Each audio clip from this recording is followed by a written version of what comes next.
chers concitoyens, suite de cette campagne électorale. Donc comme je vous le disais, à la crèche, j'avais déjà un certain talent politique, puisque j'avais organisé un vaste marché de la sucette. Donc en fait, les sucettes, je ne les perdais pas, je faisais croire ça à ma mère qui m'en rachetait à chaque fois, et en fait, je les stockais. Et lorsque le marché de la sucette était un petit peu calme, eh bien comme par hasard, à la cantine, les sucettes disparaissaient. Alors subitement, c'était des cris, des pleurs, tout ça, enfin un vrai samedi de gilet jaune. Et moi, j'arrivais avec mes sucettes. Alors, qui veut ma sucette? Alors, des sucettes neuves, des sucettes d'occasion, légèrement sucées déjà. Mais ça fonctionnait en plus des sucettes Made in France, hein. Oui, j'avais déjà le souci de l'emploi en France. Et tout fonctionnait très bien jusqu'au jour où il y a eu un grain de sable dans la machine.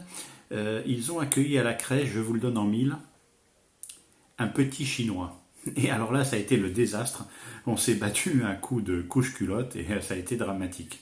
Voilà, résultat des courses, lui, il bradait ses sucettes pourries pour un bol de riz supplémentaire. Il y a eu une enquête et on s'est fait virer tous les deux. Voilà, ce qui est un vrai scandale, comme vous pouvez le concevoir.